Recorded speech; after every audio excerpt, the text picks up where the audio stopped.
আজকে আমার সব স্বপ্নগুলোর মধ্যে একটা স্বপ্ন পূরণ হলো। আজ আমি অনেক খুশি। সন্ধেবেলা বেরিয়ে পড়েছিলাম বাজারে যাওয়ার উদ্দেশ্যে। আর তোমরা তো বুঝেই গেছো আমরা ফ্রিজ কিনতে গেছিলাম। আসলে অনেক দিনেরই ইচ্ছে ছিল আমার রান্নাঘরে একটা ফ্রিজ থাকবে। অনেক দিন ধরেই ভাবছিলাম যে ফ্রিজটা কিনবো, তবে হয়ে উঠছিল না। আজকে হঠাৎ কোনো প্ল্যানিং না করে বেরিয়ে গেলাম বাজারে যাওয়ার উদ্দেশ্যে। আর এখানে প্রায় অনেক রকমেরই ফ্রিজ আছে, কোনটা ছেড়ে কোনটা নেব বুঝতেই পারছিলাম না। তবে আমি একটা মডেল বাড়ি থেকে দেখেই এসেছিলাম, তো ভেবেছিলাম ওটাই নেব।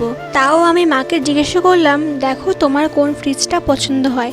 তা মা যে ফ্রিজে হাত দিয়ে রেখেছে মার ওইটা পছন্দ হয়েছিল। আর আমি বাড়ি থেকে দেখে এসেছিলাম এই মডেলটা।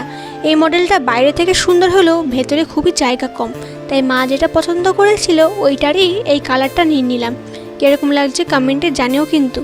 আমার তো খুব পছন্দ হয়েছে ফ্রিজটা। আর দাম কত পড়েছে সেটা তোমাদের নেক্সট একটা ভিডিওতে আমি বলে দেব। আর ফ্রিজটা ছিল 215 লিটার। আর এখানে আমি মাকে জিজ্ঞাসা করছিলাম, মা তুমি খুশি তো? তো মা বলছে হ্যাঁ আমি খুশি। আর এখন যেহেতু বিল বানানো হবে তাই ফ্রিজটাকে একটু সরিয়ে ভালো করে মডেলের নামটা দেখে নিচ্ছিল। তারপরে ফ্রিজের ভেতরটাকেও খুলে ভালো করে দেখিয়ে দিচ্ছে আর বুঝিয়ে দিচ্ছিল। তারপরেই এখানে আমরা পেমেন্ট করে চলে আসি। ফ্রিজ কালকে সকালে আমাদেরকে দিয়ে যাবে। চলো টাটা।